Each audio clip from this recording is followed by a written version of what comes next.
our journey with PANS started when our son turned 4.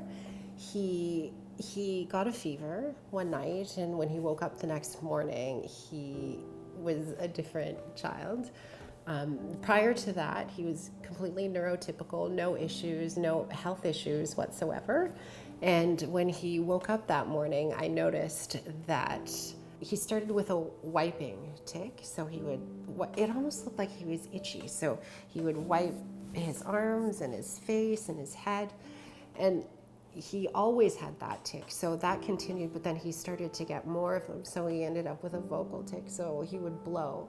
Like he would just blow, and it was almost as if sometimes he was air hungry, like he couldn't get enough air in, and that really scared me because it just scares you.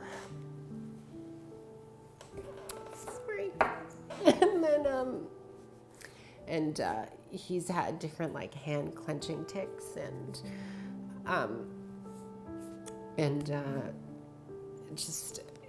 just different things. And then he started presenting with a little rage, like he would, and my child is very even, and so that was very different for him. And OCD, so I remember one time we had put his toy on the bed, and he didn't like the way it was put on his bed, and so he had to take his toy, come down the stairs, go through the living room, go back up, put it back on his bed, and then he didn't like it then again, so he did it again, and he did it over and over again. And I just remember thinking, gosh, this is such odd behavior. I remember typing in the symptoms of what I was seeing. So I remember putting in like wiping face, screens, and I came up with something called PANDAS, and that was the first time I'd ever seen that. So what I did after that was I made an appointment with his pediatrician to talk about it. I went to the pediatrician. I told her what I had found online, and she had said to me that she thought that PANDAS was extremely rare and that this was not what was happening in our situation, despite the fact that I kept on saying, well, it's acute onset. It really looks like all of these symptoms that these people are talking about is what's happening with my son. So she was very quick to sort of put that to rest, and she thought it could be different things, from maybe a transient motor tic to, I remember at one point she said that we should wait a year to figure out if he had Tourette syndrome. And I remember thinking to myself that I was not going to wait a year, because over just this little period of time it had gotten quite pronounced and bad, and it was very upsetting to watch because it really looked like he couldn't control his body, and I was just very frustrated. I remember during all that time we were trying to figure out a pattern. Just why was he doing this? What was he ingesting? Was he coming into contact with anything? And so I remember having journals and journals of things that we'd written down, trying to find a pattern. We realized that we didn't want to just wait and accept the diagnosis of the doctors here that were like, well, just wait for a year, see what happens. It's tics. We're not going to explore anything else. That's what it is. Because when you're a parent, you feel like when something happens overnight and things are completely different. And so we actually,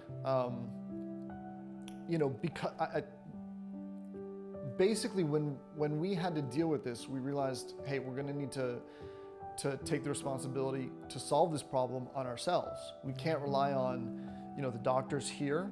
We can't rely on anyone else. So we went to the States, on at least 2 or 3 different occasions. We went to 3 different states, to get treatment, to see doctors, to get diagnosed. And I was really surprised. The doctor ran a huge amount of tests for us. There were just so many different blood tests that they were running. And so the trigger for our son was a certain virus. It wasn't a bacterial infection. So PANDAS, a lot of people talk about strep, but that wasn't the trigger for our son. When he diagnosed our son with PANS, he actually gave us an antiviral. He gave us Valtrex. So, and our son took a 10-day course of that. And after 10 days, he was probably 50% better already. And so then he told us to do it for another 10 days. And so he did that, and I would say he was probably 75% better. And then one more, he said one more course. So we did it for a total of 30 days on an antiviral. And from that point on, he was probably, I would say, about 90% better.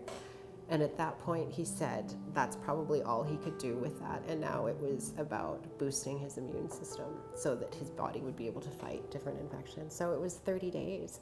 And we spent almost a year trying to figure out what was wrong with him. And it was 30 days. And like I said, after 10 days, he was so much better. And again, it was an infection, but nobody would listen to us. So.